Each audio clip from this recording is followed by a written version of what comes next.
Students, पेरावेट की digital classes में स्वागत है आपका। और आज आईटीबीपी का एक हम पेपर सोल्व करेंगे। किसी भी भर्ती परीक्षा के पुराने पेपर्स में क्वेश्चंस को देख लेने से एक अनुभव आ जाता है, एक आइडिया आ जाता है कि इस लेवल के क्वेश्चन पूछे जाते हैं। तो आईटीबीपी की भर्ती हेतु आज हम वेटनरी सब्जेक्ट के क्वेश्चंस को सोल्व करेंगे। फर्स्ट क्वेश्चन है, इलेक्ट्रॉन माइक्रोस्कोप का आविष्कार किस वर्ष हुआ? तो इलेक्ट्रॉन माइक्रोस्कोप की खोज की थी नॉल एंड रस्का ने। किसने की थी खोज? नॉल एंड रस्का ने।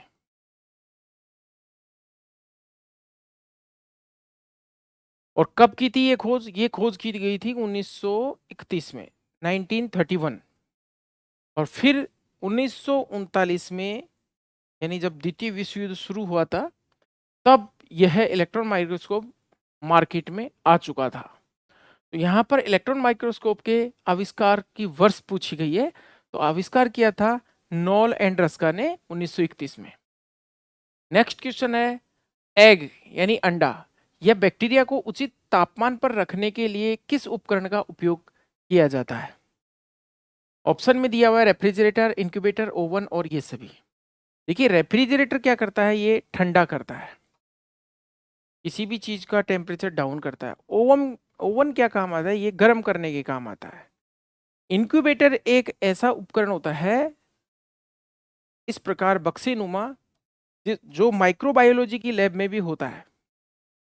और इसमें टेम्परेचर को नियंत्रित करने के लिए, एयर फ्लो को कंट्रोल करने के लिए ऑक्सीजन, CO2,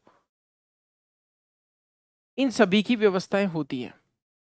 तो इंक्यूबेटर का टेम्परेचर बैक्टीरिया की ग्रोथ के लिए फिक्स किया जाता है 30 डिग्री सेंटीग्रेड। और जो अंडा है वो जो अंडा होता है पोल्ट्री का, मुर्गी का अंडा, उसको इंक्यूबेट करने के लिए उसके टेम्परेचर भी वीकली फिक्स किए जाते हैं। फर्स्ट वीक में 95 डिग्री फ़ारेनहाइट किया जाता है, उसके बाद धीरे धीरे टेम्परेचर को घटा देते हैं। तो यहाँ पर उपकरण का नाम हो गया इंक्यूबेटर। और इंक्यूबेटर से ही इंक्यूबेशन, जो शब्द है इंक्यूबेटर बना है इंक्यूबेशन शब्द से। इंक्यूबेशन का मतलब होता है अंदर ही अंदर परिवर्धन काल होना। किसी भी बीमारी के लिए भी इंक्यूबेशन पीरियड का यूज किया जाता है। रोग कारक के शरीर में प्रवेश करने से लेकर के रोग के लक्षण प्रकट होने के बीच का समय क्या कहलाता है?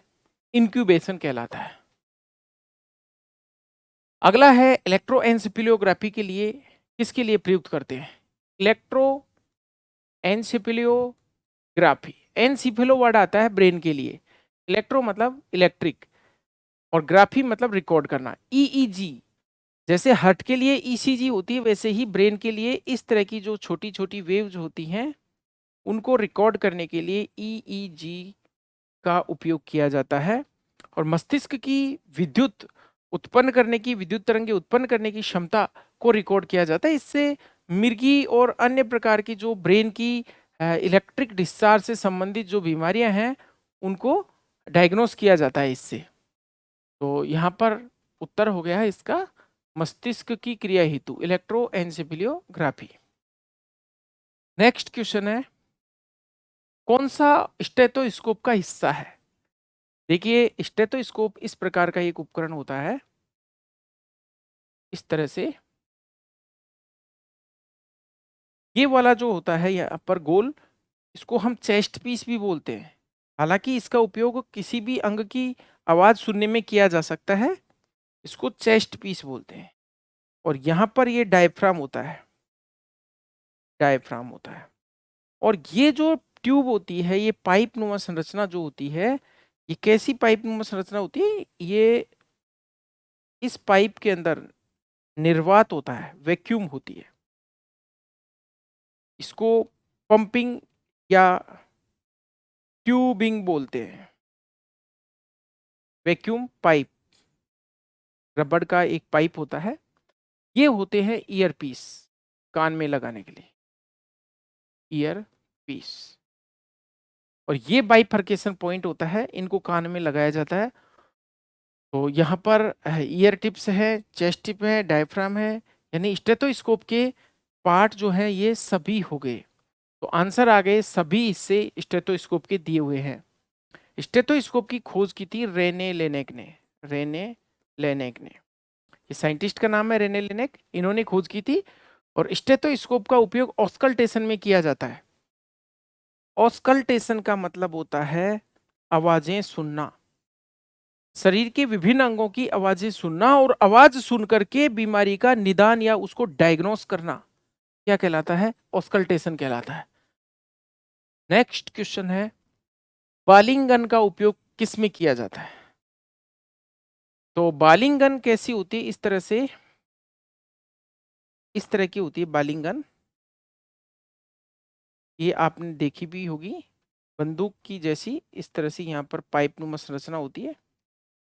और इस उपकरण का उपयोग किया जाता है पशुओं को गोलियां खिलाने में।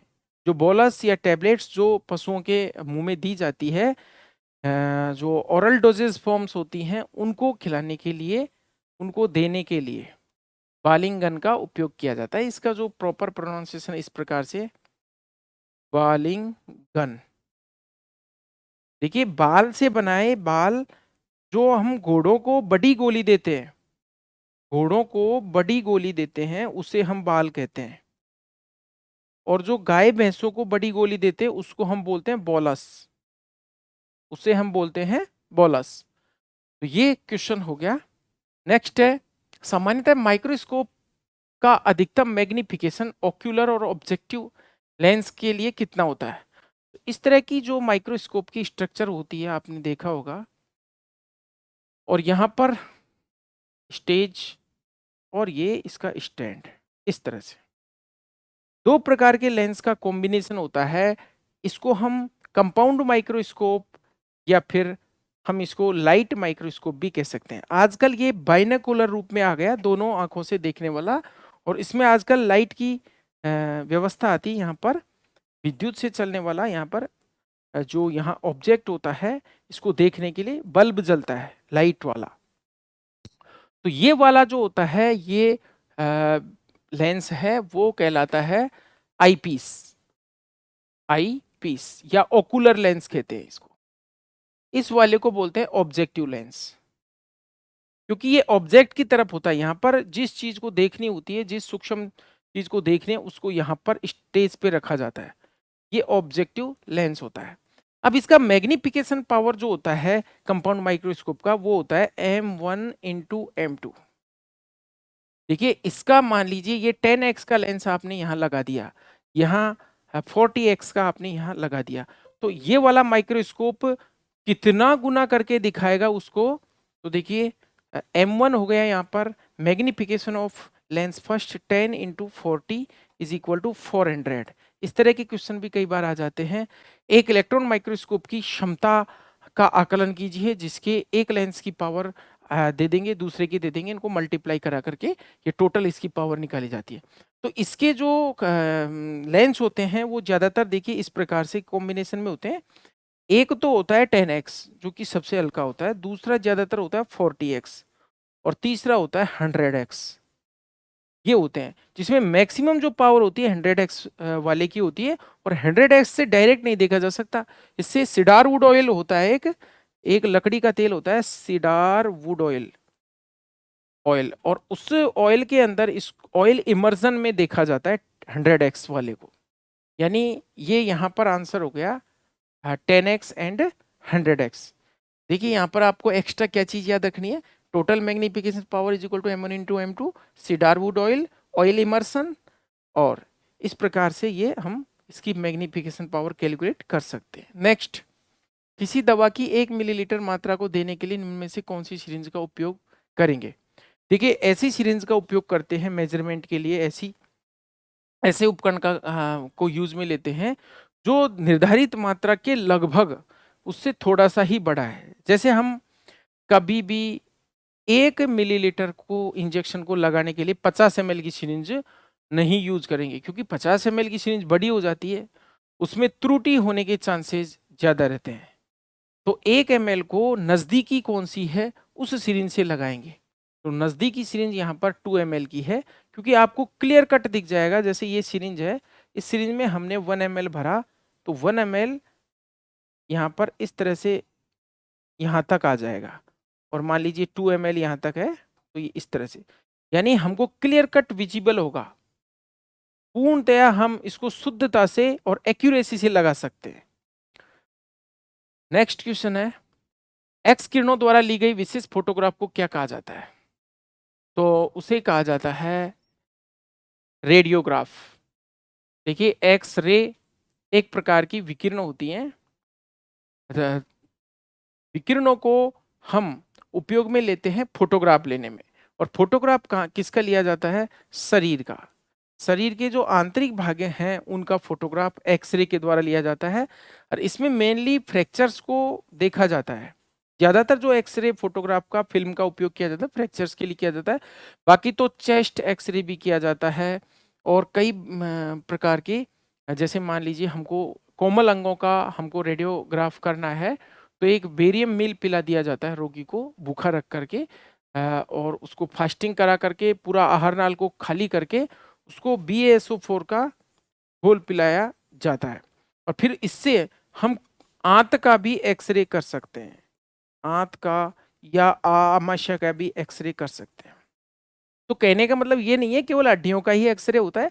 एक्सरे अपन शरीर के किसी भी अंग जहां पर हम या तो बेरियम सल्फेट का घोल पहुंचा सकते हैं, या फिर टिश्यू को डिफ्रेंशिएट करने के लिए उसका कॉन्ट्रास्ट अलग हो, उस जगह पर एक्सरे किया जाता है। जैसे चेस्ट का एक्सरे किया और उसमें डार्कनेस अच्छी नजर आ रही है, उसमें रिब्स दिखाई दे रही है, यदि डार्कनेस अच्छी आ रही है यानी कि वहां पर एयर है और सॉफ्ट टिश्यू हवा है। अब चेस्ट में हवा है यानी लंग्स के अंदर अच्छी हवा है, यानी कि न्यूमोनिक नहीं है, लंग्स अच्छे हैं, लंग्स स्वस्थ हैं, यानी स्वस्थ फेफड़ों का एक्सरे करने पर कालापन नजर आता है। और जो बीमार या फिर जिन लंग्स में निमोनिया होता है उनका जो एक्सरे होता है वो कैसा दिखाई देता है? वो चमकीला दिखाई देता है। यहाँ पर घोड़ों को जमीन से लेकर विदर तक की ऊंचाई, देखिए विदर क्या होता है, जैसे मान लीजिए ये हॉर्स है, ये हॉर्स है, तो यहाँ पर इसका विदर वाला एरिया ये होता है कि यहाँ तक की जो हाइट है ये कह रहा है इसको क्या कहते हैं, और इससे इसको किस में मेजर किया जाता है? तो देखिए हैंड में मेजर किया जाता है। घोड़े की ऊंचाई यहाँ जमीन से लेकर के और यहाँ तक ही मापी जाती है, और ये हैंड में मापी जाती है। एक हैंड में 4 इंच होते हैं, ये ध्यान रखना है आपको, एक हैंड में 4 इंच होते हैं। तो घोड़े की ऊंचाई यहाँ ग्राउंड से लेकर के विदर तक मापी जाती है। दूसरी बात, इसको हम शोल्डर पॉइंट भी बोलते हैं। जो इस प्रकार की स्केपुला बोन होती है ट्रायंगुलर, उसमें यहाँ पर ट्यूबर स्केपुली होती है, ट्यूबर स्केपुली। और कभी कभी हमको पशु की लंबाई ज्ञात करनी हो तो पशु की लंबाई देखिए यहाँ पर शोल्डर पॉइंट से लेकर के और पिन बोन तक मापी जाती है, इसे हम पशु की लंबाई कहते हैं। जो ओस कोक्से हड्डी होती है पीछे पेल्विक बोन की, ओस कोक्से की जो इस्चियम बोन होती है, इस्चियम पर एक ट्यूबर इस्चियाई नाम का एक छोटा सा तिकोना सा एक शंकुनुमा प्रवर्ध होता है, वहां से लेकर के और ये स्केपुला हड्डी के लेटरल सरफेस में जो ट्यूबर स्केपुली होता है, इसके बीच की जो डिस्टेंस है इसको पशु की हम लंबाई कहते हैं। तो यहां पर आंसर हो गया हैंड, हाथ। नेक्स्ट है, सिर की तरफ के लिए कौन से शब्द का उपयोग होता है? तो सिर की तरफ के लिए होता है क्रेनियल, और पूंछ की तरफ के लिए होता है कॉडल, ये पूंछ की तरफ हो गया। और डोर्सल का मतलब पृष्ठ, ये ऊपर वाला भाग ये पृष्ठ की तरफ हो गया। वेंट्रल का मतलब हो गया आधार। तो इस तरह से हमको टर्म्स का पता होना चाहिए। नेक्स्ट है, प्लेक्सीमीटर एक विधि है। प्लेक्सीमीटर विधि नहीं है, प्लेक्सीमीटर एक उपकरण है भाई। यहाँ पर इस तरह से एक हथौड़ी नुमा एक उपकरण होता है जिसको हम प्लेक्सीमीटर कहते हैं। उपकरण लिख देते हैं यहाँ पर, उपकरण है जिसका उपयोग निम्न में से किस क्रिया के लिए किया जाता है? देखिए, रेक्टल एग्जामिनेशन के लिए नहीं करते, ऑस्कल्टेशन के लिए स्टेथोस्कोप काम में लेते ही हैं, इसको नहीं लेते। परकसन के लिए करते हैं। यहाँ पर आंसर हो गया परकसन। परकसन एक क्रिया है जिस जो डायग्नोस्टिक या निदान की एक क्रिया है जिसमें किसी भी अंग को बजा बजा करके देखा जाता है, बजा बजा करके उसकी आवाज सुन करके बीमारी का निदान किया जाता है। जैसे आपरे की कंडीशन में अपने हाथ से ही हम पशु के परकसन करते हैं, परकसन यानी बजा करके देखते हैं, तो आपरे की कंडीशन में ढोल जैसी आवाज आती है। तो बजाकर किसी भी अंग को हम अगर उसकी आवाज सुन करके बीमारी को डायग्नोस करते हैं तो उसको हम बोलते हैं परकसन।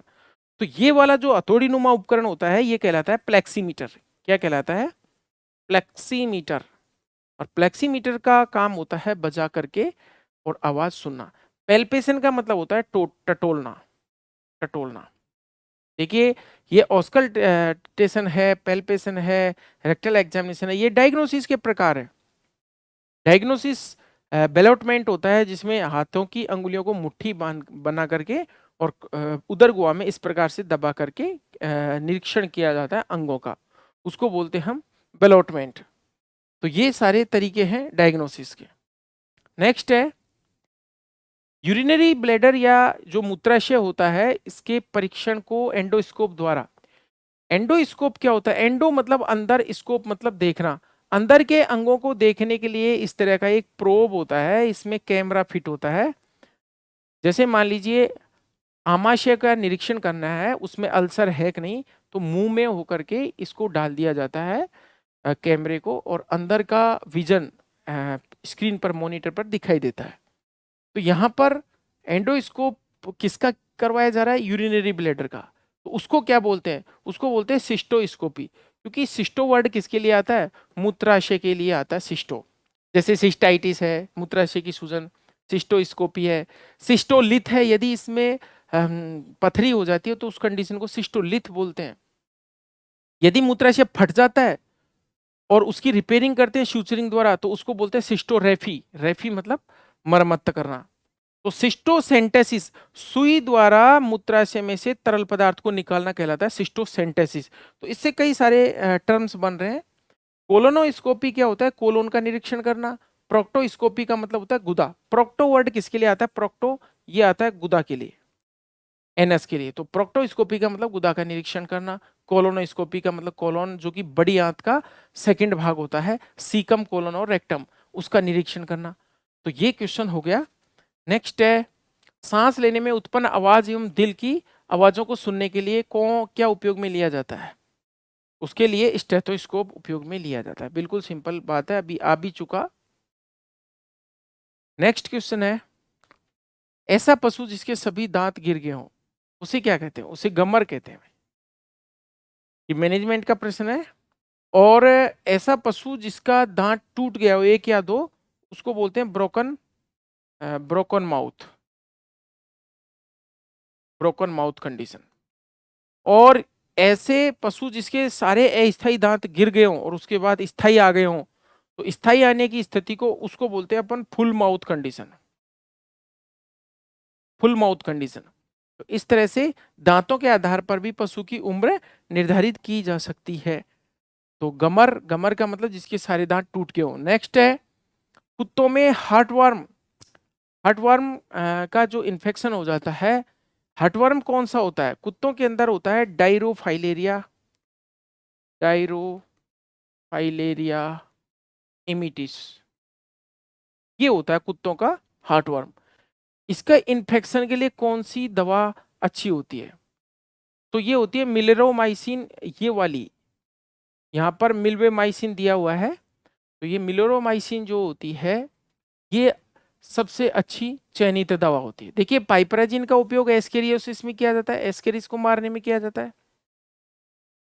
प्राजिक्विंटल को टेपोरम डॉग में काम में लिया जाता है। प्राजिक्विंटल और निक्लोसामाइड ये दोनों ही टेपोरम के लिए है, और डॉग्स में काम में लेते हैं प्राजिक्विंटल और निक्लोसामाइड दोनों को। यहाँ पर ये हो गया। चूंकि हार्टवर्म कौन सा होता है? ये डायरोफाइलेरिया जो होता है एक तरह का राउंड वर्म होता है। तो नेक्स्ट है कैंसर रोधी दवाओं का प्रतिकूल प्रभाव है। Which of the following is the adverse effect of anti cancer drugs? Anti cancer drugs देते हैं उनका कौन सा? तो देखिए लंगड़ापन भी नहीं होता, मिर्गी का भी नहीं है, और कॉन्स्टिपेशन भी नहीं। ब्लीडिंग हो सकती है कई बार, ब्लीडिंग या हिमरेज देखने को मिल जाता है। जो एंटी कैंसर ड्रग्स हैं वो क्या करती हैं, टिश्यू को किल करती हैं, इसलिए ब्लीडिंग भी हो जाती है। अगला है सिस्टो, शब्द किसके लिए आता है? सिस्टो आता है यूरिनरी ब्लैडर के लिए। तो सिस्टो यूरिनरी ब्लैडर के लिए आता है सिस्टो।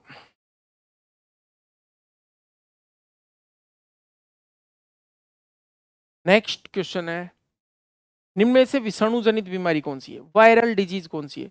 देखिए कोक्सीडियोसिस जो बीमारी है ये मुर्गी में होती है ज्यादातर आइमेरिया टेनेला से। होने को ये बछड़े में भी होती है, गाय में भी होती है, जिसको अलग अलग नाम है, जैसे विंटर कोक्सीडियोसिस है।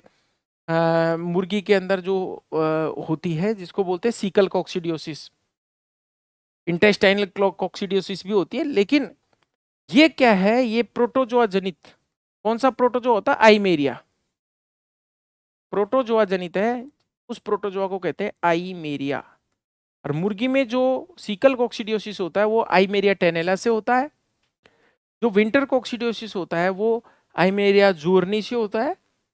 और एक रेक्टल कोक्सीडियोसिस होता है जो कि आइमेरिया ब्रूनेटी से होता है। तो यहां पर विषाणु जनित कौन सी है इनमें से? रेबीज, क्योंकि टिटेनस भी क्लोस्ट्रीडियम टिटेनाई से होता है। Rocky mountain fever, Rocky mountain spotted fever भी बोलते हैं, ये टिक्स के काटने से होता है, टिक्स के काटने से। और जो रोग कारक है इसमें रिकेट्सिया है, रिकेट्सिया। रेबीज जो है रेब्डो वायरस से होने वाली बीमारी है, पागल कुत्ते के या जंगली जानवरों के काटने से होती है। टिटेनस बैक्टीरियल डिजीज है, तो आंसर यहाँ पर वायरल डिजीज का कौन सा हो गया? रेबीज। नेक्स्ट है, घोड़े में कितनी टार्सल अस्थियां पाई जाती है? देखिए टार्सल बोन्स की बात करें हम तो घोड़े में होती है 6। यहाँ पर ऑप्शन 7 दिया हुआ था, लेकिन यहाँ पर हमने इसको 6 कर दिया। 6 टार्सल बोन्स होती है। देखिए ऑक्स के अंदर टार्सल बोन्स होती हैं 5 और हॉर्स के अंदर होती हैं 6। नेक्स्ट है, निम्न में से किस जानवर में पित्ताशय पाया जाता है? तो पित्ताशय यानी गाल ब्लैडर सभी जानवरों में उपस्थित नहीं होता। पहली बात, पित्ताशय में क्या होता है, जैसे ये लीवर है, लीवर के अंदर पित्ताशय मौजूद होता है, कई कई जानवरों में नहीं होता। एक थैलीनुमा संरचना होती है। पित्ताशय के लिए गाल शब्द का उपयोग किया जाता है, जैसे यूरिनरी ब्लैडर के लिए सिस्टो वर्ड यूज किया जाता है, पित्ताशय के लिए गाल। अब जैसे आपसे कोई पूछे गाल स्टोन क्या होता है, पित्ताशय में बनने वाली पथरी को गाल स्टोन कहते हैं। और कोलेसिस्टेक्टोमी क्या होता है? कोले मतलब पित्त, कोले जो वर्ड होता है वो किसके लिए आता है? पित्त के लिए। और पित्त की जो थैली है जिसको हम पित्ताशय बोल रहे हैं, गाल ब्लैडर बोल रहे हैं, इसके लिए भी सिस्टो यूज लिया जाता है, लेकिन कोले के साथ सिस्टो यूज किया जाता है। जैसे कोले सिस्टोकाइनिन, वो हार्मोन जो पित्ताशय में संकुचन पैदा करता है उसको कोले सिस्टोकाइनिन बोलते हैं। कोलेगोगस, वे औषधियां जो पित्ताशय के स्रव पित्त रस के श्रवण को, सीक्रीशन को प्रेरित करती है, उनको बोलते हैं कोलेगोगस। कोलेरेटिक्स, कोलेरेटिक्स ऐसी औषधियां जो पित्त के बाहर निकलने को प्रेरित करती है। संश्लेषण को प्रेरित करने वाली कोलेगोगस हो गई। इसी तरह से कोलेसिस्टेक्टोमी, पित्ताशय को काट करके बाहर निकाल देना पित्त की थैली को, ये एक सर्जरी होती है। देखिए पित्त क्या है? पित्त एक क्षारीय तरल होता है, क्षारीय तरल होता है जिसका निर्माण हिपेटोसाइट्स द्वारा किया जाता है। जो लीवर की सेल्स होती है उनको हम हिपेटोसाइट्स बोलते हैं। हिपेटोसाइट्स के द्वारा इसका निर्माण किया जाता है पित्त का। और पित्त को इकट्ठा करने वाली जो थैली है उसको बोलते हैं पित्ताशय। तो पित्त पित्ताशय में इकट्ठा रहता है। पित्त का जो कार्य होता है वसा का पाइशीकरण यानी इमल्सिफिकेशन ऑफ फैट है, यानी फैट के डाइजेशन के लिए पित्त या पित्तरस बहुत जरूरी होता है। पित्तरस में बाइल पिगमेंट भी होते हैं और बाइल साल्ट्स भी होते हैं। सोडियम टोरोकोलेट और पोटेशियम टोरोकोलेट तो बाइल साल्ट्स होते हैं, और बिलीरुबिन और बिलीवर्डिन जो होते हैं वो क्या होते हैं? Bile pigments. तो यहां पर बात चल रही है किस जानवर में होता है किस में नहीं होता। अब जैसे हम बात करें, एक तो घोड़े में पित्ताशय नहीं होता, घोड़ा है, हाथी है, गधा है, खच्चर है, इसी तरह से जिराफ है, साथ ही साथ हिरण है, कबूतर है, कमेडी है, तोता है और ऊंट है। इन सभी में गाल ब्लैडर एब्सेंट होता है, सभी में ये पित्ताशय नहीं पाया जाता। तो यहाँ देख लीजिए ये सारे जानवर आ गए, सारे पक्षी और पशु आ गए, तो यहाँ पर आंसर हो जाएगा कोई नहीं, सभी में पित्ताशय अनुपस्थित होता है, ऑल गल ब्लैडर इज एब्सेंट। नेक्स्ट है कुत्ते के शरीर की सबसे लंबी हड्डी कौन सी है? तो देखिए शरीर की सबसे लंबी हड्डी यहाँ पर कुत्ते की फीमर ही है। पशुओं के शरीर की सबसे लंबी हड्डी होती है फीमर, सबसे भारी भी फीमर ही होती है। पश्चपाद की जो द्वितीय अस्थि होती है, जो आगे की ओर नीचे की ओर झुकी हुई होती है, उसे हम फीमर कहते हैं। Most massive, most longest bone of body. अब यहाँ पर अगर मान लो मुर्गी की पूछता तो ठीक रहता, हालांकि मुर्गी आईटीबीपी के सिलेबस में नहीं है, पर फिर भी कुछ अलग हट करके है यहाँ पर मुर्गी में, क्योंकि मुर्गी में जो होती है टीबियो टार्सल जो होती है अस्थि, ये सबसे लंबी होती है। नेक्स्ट क्वेश्चन है, निम्न में से किस तंत्रिका को पैथेटिक तंत्रिका कहते हैं? देखिए पैथेटिक तंत्रिका कहते हैं ट्रोक्लियर तंत्रिका को, ट्रोक्लियर का ही दूसरा नाम है। ये ट्रोक्लियर तंत्रिका चौथी कपालीय तंत्रिका होती है, क्रेनियल नर्व होती है, कौन सी? चौथी। क्या खास बात है, इस चौथी कपालीय तंत्रिका को दयनीय तंत्रिका कहते हैं। दयनीय तंत्रिका छोटी होती है, ये चौथे नंबर पे होती है और अलग से निकलती है, और इसका काम होता है जो इमेज होती है उसको दोनों आंखों से एक करके दिखाना। कभी कभी लकवा हो जाता है, पैरालिसिस, तो व्यक्ति की स्थिति दयनीय हो जाती है इस नर्व के अंदर पैरालिसिस होने से। नेत्र गोलकों को सेट करने वाली ये और इमेज को सही करने वाली एक तंत्रिका है, जिसमें जो इमेज है पैरालिसिस होने से कभी खड़ी दिखती है और कभी अलग दिखती है, आड़ी दिखती है, यानी दोनों नेत्रों के प्रतिबिंब अलग अलग बनने लग जाते हैं। इससे इससे आदमी परेशान हो जाता है, दिखता नहीं है, इसलिए इसको दयनीय तंत्रिका भी कहते हैं। चौथी कपालीय तंत्रिका है, इसका दूसरा नाम है पैथेटिक। नेक्स्ट है कुत्तों में आरबीसी का जीवन काल, तो ये 100 से 120 दिन। देखिए मानव के अंदर भी वही 120 दिन होता है, कुत्ते के अंदर भी, सुअर के अंदर भी, तो ये आपको ध्यान रखना है। बाकी गाय भैंस का आपको याद होगा, गाय भैंस का होता है 140 से 165 दिन। निम्न में से कौन सीरम में नहीं पाया जाता? तो पहली बात तो सीरम होती क्या है, देखिए इस तरह से ये हमने टेस्ट ट्यूब ली, इसमें रक्त को रख दिया और 45 डिग्री के एंगल पर हमने इसको कुछ देर रखे रखा, इस तरह से रख दिया, तो इसमें ऊपर ऊपर जो तरल पदार्थ पानी जैसा तैर जाएगा, यहां पर तो क्या बन जाएगा? क्लॉट। नीचे की तरफ तो क्या बन गया? क्लॉट। और ये पानी जैसा तरल पदार्थ जो क्या कहलाता है? सीरम कहलाता है। ये ब्लड था, इसमें क्या बन गया? सीरम। अब सीरम ऊपर पानी जैसा पदार्थ है, इसमें क्या नहीं है?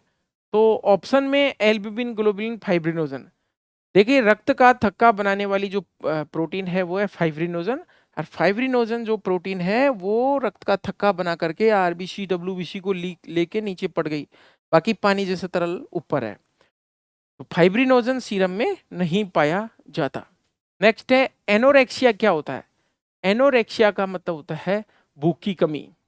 एनोरेक्सिया का मतलब होता है भूख की कमी। तो यहां पर आंसर हो गया ईटिंग डिसऑर्डर।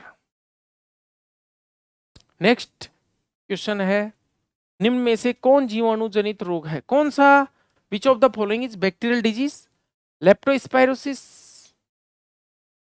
लेप्टोस्पायरोसिस बिल्कुल यही एक बैक्टीरिया होता है, लेप्टोस्पायरा पोमोना, और कुत्तों में ये लेप्टोस्पायरा कैनिकोला, और मनुष्य के अंदर लेप्टोस्पायरा इक्टेरोहेमोरेजी। इक्टेरोहेमोरेजी। ये लेप्टोस्पायरा की विभिन्न प्रजातियां हैं जो लेप्टोस्पायरोसिस करती हैं। इस बीमारी को कैनेन टाइफस भी कहते हैं, इसको राइस फील्ड वर्कर्स डिजीज कहते हैं, सुगर केन वर्कर्स डिजीज कहते हैं, स्वाइन हैंडलर्स डिजीज भी कहते हैं इसको मड फीवर भी बोलते हैं, इसको स्वाम्प फीवर भी बोलते हैं, इसको स्टटगार्ट डिजीज भी बोलते हैं, तो इसको इन्फेक्शियस कैनाइन, इसको इन्फेक्शियस जॉन्डिस भी बोलते हैं, संक्रामक पीलिया भी बोलते हैं। कुत्तों में होता है आमतौर पर, और मूत्र के द्वारा इसका संक्रमण होता है।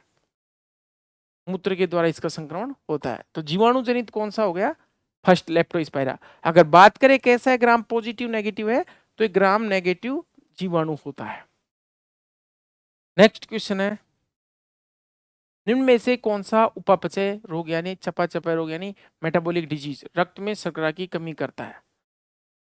तो देखिए, रक्त में शर्करा की कमी करने वाला तो इनमें से कोई नहीं है, शर्करा की कमी करता नहीं है। किस रोग की उत्पत्ति रक्त में शर्करा की कमी के कारण होती है? तो जो कीटोसिस जो बीमारी है, कीटोसिस बीमारी है, वो ग्लूकोज की कमी या फिर भोजन में कार्बोहाइड्रेट की कमी के कारण होती है। कार्बोहाइड्रेट या ग्लूकोज की जब कमी हो गई तो हाईली प्रोडक्टिव जो हाईली यील्डर्स एनिमल्स है, बहुत ज्यादा दुग्ध उत्पादन करते हैं, तो उनमें चूंकि आपको पता है दूध में एक लैक्टोज शर्करा होती है। लैक्टोज शर्करा के निर्माण में ग्लूकोज भी चाहिए और गैलेक्टोज भी चाहिए। अब ज्यादा मात्रा में दूध बनेगा तो लैक्टोज भी ज्यादा मात्रा में बनेगी। कहने का मतलब पशु के लिए लैक्टोज का सिंथेसिस हो रहा है दूध में, तो उसकी जो बॉडी की ग्लूकोज है ज्यादातर चली गई। बॉडी की ग्लूकोज या कार्बोहाइड्रेट की कमी हो गई, तो अब कार्बोहाइड्रेट की कमी होती है तो हमें पता है फैट का ब्रेकडाउन होता है, और फैट का ब्रेकडाउन बीटा ऑक्सीडेशन से होता है, तो कीटोन बॉडीज का निर्माण होता है, कीटोन बॉडीज। और कीटोन बॉडीज कौन कौन सी होती है? जैसे ब्यूटाइरेट्स है, एसिटो एसिटेट्स हैं, इस तरह से कीटोन बॉडीज जो बनते हैं, इस रोग को कहते हैं कीटोसिस रोग। तो यहाँ पर आंसर हो गया फर्स्ट। ग्रास टिटेनी जो रोग है वो मैग्नीशियम की डेफिशिएंसी से होता है। आफरा आपको पता है डाइजेस्टिव प्रॉब्लम है, टिम्पेनी, और ये रोग खाद्य पदार्थों में अचानक बदलाव करने से होता है। मेस्टाइटिस तो हो ही नहीं सकता यहाँ पर। नेक्स्ट है, निम्न में से कौन सी बीमारी क्लोस्ट्रीडियम नामक जीवाणु से होती है? तो देखिए, क्लोस्ट्रीडियम जो बैक्टीरिया होता है, पहले तो इसके बारे में देख लेते हैं। ये एनारोबिक बैक्टीरिया है। एनारोबिक मतलब अवायवीय जीवाणु है। बहुत ही अच्छी बात है, ये अवायवीय जीवाणु है। ये ग्राम पॉजिटिव जीवाणु होता है और ये स्पोर फॉर्मिंग होता है, स्पोर बनाता है। इसीलिए तो क्लोस्ट्रीडियम के जैसे टिटेनस है, कई सालों तक मिट्टी के अंदर टिटेनस का बैक्टीरिया का स्पोर पड़ा रहता है। ग्राम पॉजिटिव बैक्टीरिया है, स्पोर फॉर्मिंग है। जैसे मान लीजिए फिडकिया जो रोग होता है भेड़ बकरियों में होता है, वो क्लोस्ट्रीडियम परफ्रिंजेंस से होता है, वो स्पोर्स के जाने से होता है। यहाँ पर दी हुई बीमारियों में क्लोस्ट्रीडियम से होने वाली बीमारी है टिटेनस, जो कि क्लोस्ट्रीडियम टिटेनाई नाम के बैक्टीरिया से होती है।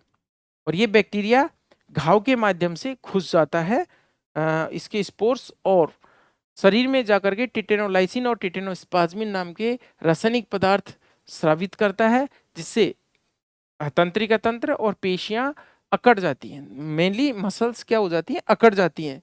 और शरीर धनुषाकार होता है, इसलिए इसको धनु स्तंभ, धनुष बाय या लॉकजा डिजीज भी कहते हैं, सा हॉर्स डिजीज भी कहते हैं, रॉकिंग हॉर्स डिजीज भी कहते हैं इसको, और इसी बीमारी को चांदनी रोग भी कहते हैं, टिटेनस को। तो नेक्स्ट है, तो घोड़ों में होने वाली ये बीमारी है, और इससे बचाव के लिए एंटी टिटेनस इससे बचाव के लिए जो देते हैं वो टिटेनस एंटीटॉक्सोइड टेट वैक्सीन लगाते हैं, टेट वैक लगाते हैं, और ट्रीटमेंट के लिए एंटी टिटेनस सीरम देते हैं। नेक्स्ट है, निम्न में से कौन सा पदार्थ यकृत द्वारा बनाया जाता है? लीवर में क्या बनता है इनमें से? तो देखिए, यहाँ पर बाइल जो है, अभी अभी बताया था, पित्त जो है, पित्तरस, वो लीवर की कोशिकाओं द्वारा लीवर में बनाया जाता है। एक परजीवी जो चपटा और सेगमेंट में बटा हुआ है, सेगमेंट में इस तरह से बटा हुआ है, ठीक है, छोटी और बड़ी आंत में रहता है, उसे क्या कहते हैं? तो छोटी और बड़ी आंत में रहने वाला सेगमेंटल जो पैरासाइट है वो है टेपवर्म। तो देखिए, टेपवर्म जो होता है वो फीता, इसको फीताकृमि भी बोलते हैं, फीते जैसी संरचना होती है। ये हर्मेफ्रोडाइट होता है। इसके एक खंड में नर और मादा, मेल और फीमेल दोनों जेनिटल ऑर्गन्स होते हैं, दोनों जननांग पाए जाते हैं। और टेपवर्म की खास बात है, इसमें पाचन तंत्र अनुपस्थित होता है, क्योंकि ये पचा पचाया भोजन अपने शरीर की सामान्य सतह से ये अवशोषित कर लेता है। बाकी स्ट्रोंगाइलस आपको पता है एक प्रकार का निमेटोड है जो कि घोड़ों में ज्यादा, स्ट्रोंगाइलस वल्गेरिस जो होता है घोड़ों में कोलिक की समस्या भी पैदा कर देता है, घोड़ों में पाया जाता है। जिरार्डिया एक प्रकार का प्रोटोजोआ होता है, ये डायरिया डिसेंट्री पैदा करता है। और कॉक्सीडिया जो है आपको पता है ये भी प्रोटोजोआ है, ये भी क्या करता है, डिसेंट्री, जो मुर्गियों के अंदर सीकल कॉक्सीडियोसिस पैदा करता है। जब पशु अपना ही अपशिष्ट पदार्थ, यानी किसी का भी खाए, अपना खाए दूसरे का खाए, उसके लिए टर्म यूज करते हैं कोप्रोफेजिया, कोप्रोफेजिया। अब यहाँ पर दिए हुए ऑप्शंस में फिरोमोन्स नया शब्द है। फिरोमोन्स क्या होते हैं, रासायनिक पदार्थ होते हैं कम अणुभार वाले, जो कि जानवरों द्वारा, जीवों के द्वारा वातावरण में छोड़े जाते हैं, और इससे मेल फीमेल का अट्रैक्शन यानी लैंगिक आकर्षण के लिए अथवा अपनी जाति के सदस्यों को सूचना करने के लिए ये छोड़े जाते हैं। इनमें से कौन सी तीसरी पीढ़ी की सिपेलोस्पिरिन है? देखिए इनमें सेप्टियोफर जो लगाते हैं एक्सटर्नल, वो क्या है, थर्ड जनरेशन की सिपेलोस्पिरिन है। इसके अलावा जैसे सेप्ट्रियाक्सोन है, इसके अलावा जो सेप्टीजॉक्सिम है, ये सभी क्या है, थर्ड जनरेशन की सिपेलोस्पिरिन से। नेक्स्ट है बेंजीमिडाजोल। बेंजीमिडाजोल में क्या क्या आता है, एल्बेंडाजोल, फेनबेंडाजोल। इस परजीवी नाशक का काम करने के लिए कौन सी तरीके से ये पैरासाइट को मारता है बेंजीमिडाजोल? तो ग्लाइकोलाइसिस को रोकना, मांसपेशिया हाइपरपोलराइजेशन, फ्यूमेरेट रिडक्टेज पर रोक लगाना। यहाँ पर ये है हाइपरपोलराइजेशन ऑफ मसल्स करता है बेंजीमिडाजोल्स। ये ग्रुप है पैरासाइट्स को मारने वाली दवाओं का। अगला है सड़े बादाम। सड़े बादाम नहीं होगा भाई, यहाँ कड़वे बादाम होगा, कड़वे बादाम। बिटर एलिमेंट जो होता है उसमें एक, हाँ, उस जैसी बदबू आंतों में आ रही है, तो कौन सी बीमारी हो सकती है? तो आपको पता है बिटर एलिमेंट में एक साइनोजेनिक ग्लाइकोसाइड पाया जाता है, कड़वे बादाम में एक साइनोजेनिक, साइनोजेनिक का मतलब होता है साइनाइड को उत्पन्न करने वाला ग्लाइकोसाइड पाया जाता है। कौन सा ग्लाइकोसाइड? साइनोजेनिक। और उसका नाम है एमिगडेलिन, एमिगडेलिन। और ये एमिगडेलिन पशुओं के शरीर में जाकर के, मतलब रूमन में जाकर के, और बैक्टीरिया की क्रिया के द्वारा ये साइनाइड बना देता है। कौन सा साइनाइड? HCN बना देता है, हाइड्रोसाइनिक एसिड बना देता है। और हाइड्रोसाइनिक एसिड आपको पता है बहुत ही खतरनाक है, परसिक अम्ल है, और ये हीमोग्लोबिन को खराब कर देता है। यानी कौन सी टॉक्सिसिटी या पॉइजनिंग हो गई? साइनाइड पॉइजनिंग हो गई। नेक्स्ट क्वेश्चन देखिए, यहाँ पर एक दो बात और है। जैसे फास्फोरस विषाक्तता कब होती है? जब जैसे कई बार कुत्ते बिल्ली पटाखे खा जाते हैं, उनके पटाखों का बारूद खाने से फास्फोरस टॉक्सिसिटी हो जाती है उनमें।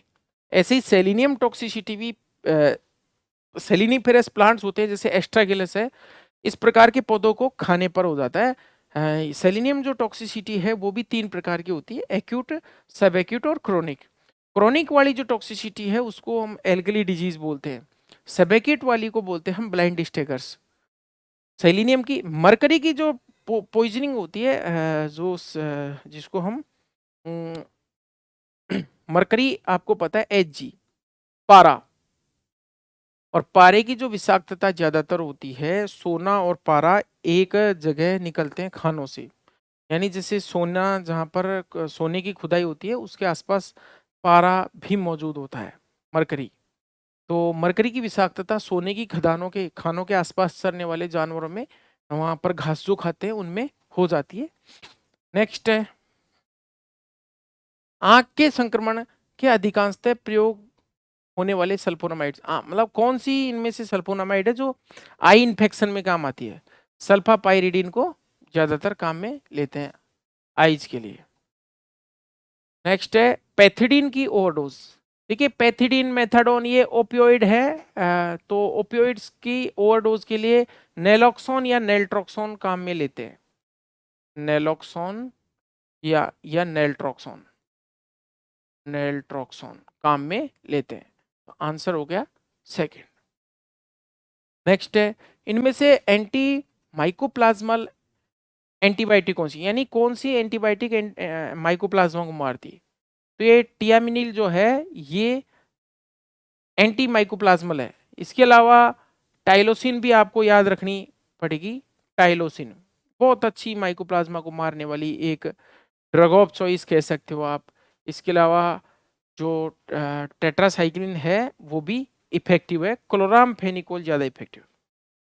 क्लोरामफेनिकोल ये भी माइकोप्लाज्मा को मारती है। माइकोप्लाज्मा जंतुओं के शरीर में दो प्रकार के संक्रमण उत्पन्न करता है। Two types of infection caused by mycoplasma, first respiratory infections and second is genital tract infections. Genital tract infection जनन तंत्र के संक्रमण के कारण बंद या बांझपन आ जाता है, यानी इनफर्टिलिटी हो जाती है। और श्वसन तंत्र के कारण जो बीमारी होती है वो होती है न्यूमोनिया। और न्यूमोनिया भी दो प्रकार का होता है, CCPP और CBPP, कंटेजियस कैप्रेन प्लूरोनिमोनिया और कंटेजियस बोवाइन प्लूरोनिमोनिया। और इस प्रकार का जो न्यूमोनिया जो माइकोप्लाज्मा से होता है, इस न्यूमोनिया को लंग प्लेग भी बोलते हैं। लंग प्लेग भी बोलते हैं। नेक्स्ट क्वेश्चन है, कौन सी दवाएं एंटीसेप्टिक के साथ एंटी फंगल भी है? तो देखिए बेंजाइल पेरोक्साइड नहीं है, तो ये एंटीसेप्टिक है, और ये एंटी फंगल प्लस एंटीसेप्टिक दोनों है। पोटेशियम परमैंगनेट सिर्फ एंटीसेप्टिक है। तो सिट्रीमाइड कई आपने देखा होगा लोशंस के अंदर एंटी फंगल औषधि के रूप में सिट्रीमाइड बहुत सारी दवाइयों के अंदर जो स्किन पर लगाने वाली होती है उनमें होता है सिट्रीमाइड। एलियम सेटाइवम ये है लहसुन का बॉटनिकल नेम। इसके उपचार की गुणवत्ता क्या है? देखिए बेसिकली एलियम सेटाइवम या लहसुन का उपयोग एंटीवायरल के रूप में किया जाता है, लेकिन एंटीवायरल यहाँ पर कोई सा दिख नहीं रहा, तो एंटीबैक्टीरियल के रूप में भी ये काम करता है, यानी जीवाणु को मारने में भी ये काम करता है। नेक्स्ट है, निम्न में से कौन सा पैरासाइटिसाइडल रोमांती पशुओं में लिवर फ्लूक में प्रभावी होता है? तो देखिए लिवर फ्लूक के लिए ट्राइक्लाबेंडाजोल सबसे बढ़िया होता है इनके अंदर। तो निक्लोसमाइड डॉग्स में टेपवर्म्स के लिए देते हैं। पोटेशियम टार्ट्रेट ये टार्टरिमेटिक होता है, इसको जो नेजल ग्रेनुलोमा होता है उसमें देते हैं। पाइपराजिन को देते हैं अपन राउंड वर्म में। पाइपराजिन जो होता है वो वर्मी फ्यूज होता है, यानी मारता नहीं है, वर्मी फ्यूज यानी पैरालिसिस करता है कीड़े के अंदर। यूनिवर्सल एंटीडोट में चारकोल। चारकोल क्या होता है? कोयले का चूरा। चारकोल जो होता है ये एक्टिवेटेड चारकोल, इसका सूत्र होता है सी, यानी इसमें केवल कार्बन होता है और ये अधिशोषक का काम करता है। अधिशोषक का मतलब होता है अपने चारों तरफ विष के अणुओं को चिपकाना। तो कभी भी पॉइजनिंग हो जाती है तो कोयले को बिल्कुल बारीक पीस करके उसे एक्टिवेटेड बना करके और पिला दिया जाता है जानवर को। एक्टिवेटेड हो जाता है वो, क्यों कि कोयला जो है अपने जो विष के अणु है जो पशु ने खाए हुए हैं या फिर आफरे की जो विभिन्न प्रकार की गैसेज हैं उनको सतह पर चिपका करके आफरे में भी कमी लाता है और साथ ही साथ टॉक्सिन्स को भी कम करता है ताकि और अवशोषित नहीं हो सके। दूसरा है मैग्नीशियम ऑक्साइड। इसको यूनिवर्सल एंटीडोट में क्यों रखते हैं? क्योंकि आपको पता है मैग्नीशियम के जो साल्ट होते हैं वो परगेटिव नेचर का होते हैं, यानी दस्तावर होते हैं। जैसे मैग सल्फ है, ये पेट साफ करने के लिए काम में दिया जाता है, यानी जहर को ज्यादा समय तक आंतों के अंदर या आहार नाल में नहीं टिकने देंगे, फटाफट रिलीज करने के लिए मैग्नीशियम डालते हैं। तो इसके साथ में एक चीज और डाली जाती है, इनमें से कौन सी है वो है टेनिन। टेनिन आपको पता है ये एक तरह से किसका कार्य करता है? उसकी सतह पर एस्ट्रिंजेंट का कार्य करता है। टेनिन्स क्या करता है? एस्ट्रिंजेंट का कार्य करता है। नेक्स्ट है, कुत्तों के लिए चॉकलेट विषाक्त पदार्थ है क्योंकि उसमें क्या होता है? तो चॉकलेट में थियोब्रोमिन होता है। थियोब्रोमिन के कारण कुत्तों में चॉकलेट पॉइजनिंग हो जाती है। क्वेश्चन तो आता रहता है कई बार। निम्न में से किस जीवाणु रोधी एंटीबायोटिक को समय आधारित बोलते हैं? मतलब कौन सी टाइम डिपेंड है, जैसे कौन सी 5 घंटे 10 घंटे 12 घंटे इस प्रकार से कार्य करने वाली है? तो पेनिसिलिन ग्रुप की जो एंटीबायोटिक्स है इस प्रकार की प्रवृत्ति की होती हैं, क्योंकि शुरुआत में जो पेनिसिलिन खोजी गई थी उसकी हाफ लाइफ बहुत कम थी, वो 4 घंटे के अंदर पूरी शरीर से बाहर आ जाती थी यूरिन के थ्रू। उसके बाद धीरे-धीरे इसकी पोटेंसी बढ़ाई गई और जब अब जो पेनिसिलिन है वो काफ़ी देर तक शरीर के अंदर रुकती है। पोटेंशिएटेड पेनिसिलिन भी बनाई जा चुकी है, ब्रॉड स्पेक्ट्रम पेनिसिलिन्स भी बनाई जा चुकी है। जैसे एमॉक्सिसिलिन है, ये एक तरह की ब्रॉड स्पेक्ट्रम पेनिसिलिन है, ग्राम नेगेटिव पॉजिटिव दोनों को मारने वाली। तो पेनिसिलिन का जो क्षमता है वो समय आधारित होती है। लंबे समय तक काम करने वाली निम्न में से कौन सी पेनिसिलिन है? इनमें से हम घाव में लगाते हैं बेंथेपिन, बेंजेथिन पेनिसिलिन, ये लॉन्ग एक्टिंग है, लॉन्ग टाइम एक्टिंग है। आइवरमेक्टिन का 1% W/V घोल होगा। तो देखिए 1% किसी का भी घोल हम बनाएं 1% W/V, तो इसका मतलब होता है, वेट का मतलब होता है वजन। जैसे 1 ग्राम को हम वॉल्यूम ले लेते हैं 100 ml में हम घोलें, तो उसको हम कहेंगे 1% W/V सॉल्यूशन। क्योंकि नीचे वाली जो यहाँ पर दिया हुआ है वॉल्यूम, ये वॉल्यूम ज़्यादा है, ऊपर वाला कम है। तो हमेशा जब भी सॉल्यूशंस बनाते हैं तो कम वाला ऊपर रखते हैं और ज़्यादा वाला नीचे रखते हैं। जैसे हम इमल्सन को वर्गीकृत करते हैं, इमल्सन को 2 प्रकार का इमल्सन होता है, OW टाइप और WO type, oil in water और वाटर इन ऑयल। तो नीचे वाली जो कंटिन्यूअस फेज होती है इसको बोलते हैं हम इमल्सन, या फार्मास्यूटिक्स की भाषा में नीचे वाली जो है कंटिन्यूअस फेज है और ऊपर वाली जो है डिस्पर्स फेज, यानी ये परिक्षेपित अवस्था है, ये परिक्षेपण माध्यम है ऊपर वाली। तो यहाँ पर वजन को यानी ठोस चीज को द्रव में घोला जा रहा है। अब यहाँ 1% आयरमेक्टिन के घोल की बात हो रही है, तो 0.01 ग्राम आयरमेक्टिन को 1 मिलीलीटर, यानी ये नीचे वाली जो चीज है इससे 100 गुना होनी चाहिए। तो यहाँ पर 0.001 ग्राम अगर आयरमेक्टिन को 1 मिलीलीटर में डालें, या फिर इसको इस तरह से भी हम व्यक्त कर सकते हैं, जब ये 0 हटाएंगे तो नीचे इस तरह से यहां से पॉइंट को इधर खिसकाएंगे तो यहाँ 0 आ जाएंगी। तो ये आंसर हो गया डी। नेक्स्ट है, निम्न में से कौन सा रोमांथी पशु नहीं है? रोमांथी पशु नहीं है, तो देखिए बिसन, ये ये रोमांथी है, याक भी रोमांथी है। ऊंट, ऊंट जो होता है ये स्यूडो रूमिनेंट है, लेकिन जहां पर शुतुरमुर्ग जो है ये क्लियर कट दिया हुआ है, एक पक्षी है। तो ऊंट तो जुगाली कर लेता है, ये स्यूडो रूमिनेंट है, लेकिन जो दूर स्थित आंसर ये शुतुरमुर्ग है, तो शुतुरमुर्ग हो गया यहाँ पर आंसर, क्योंकि बिल्कुल क्लियरली दूर स्थित ऑप्शन है। इलेक्ट्रोकार्डियोग्राफ का उपयोग किसके इलेक्ट्रॉनिक संकेत को रिकॉर्ड के लिए किया जाता है? कार्डियो शब्द का मतलब होता है हार्ट, तो इसमें आएगा हृदय। नेक्स्ट है, खाज या मेंज से ग्रसित कुत्तों में माइट परीक्षण के लिए क्या किया जाता है?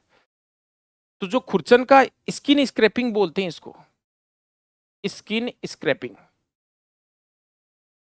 तो ये किससे करते हैं? कैंची से नहीं करते भाई, स्केपल से करते हैं, ये सही है, सिरिंज नहीं। तो स्किन स्क्रैपिंग कैसे होती है? इस प्रकार से स्केपल को या फिर भोटे चाकू को लेकर के इस प्रकार से जोर से रगड़ते हैं, तो यहाँ पर जो खुरचन होती है उसको सैंपल के रूप में कलेक्ट करके, और उसमें हम मेंज के जो माइट हैं उनकी, मेंज कॉज करने वाले माइट्स हैं जो डॉग्स में मेनली करते हैं, डेमोडेक्स कैनिस, डेमोडेक्स माइट, उसकी पहचान करते हैं। निम्न में से किस बीमारी का परीक्षण कॉगिंग टेस्ट के द्वारा किया जाता है? तो इसमें जो बीमारी है इक्वाइन इन्फेक्शियस एनीमिया, इसके लिए किया जाता है कॉगिन्स टेस्ट। नेक्स्ट है, याक के लिए कौन सा जीनस यानी कौन सा वंश सही है? तो याक जो आता है किस में आता है? बोविडी फैमिली में, बोविडी जीनस में। देखिए एवीज या एवियन आएगा पक्षी वर्ग, पक्षी के लिए। कैप्राइन आएगा बकरी के लिए। ओवाइन आएगा भेड़ के लिए। इसी तरह से बोवाइन आएगा गाय भैंस के लिए।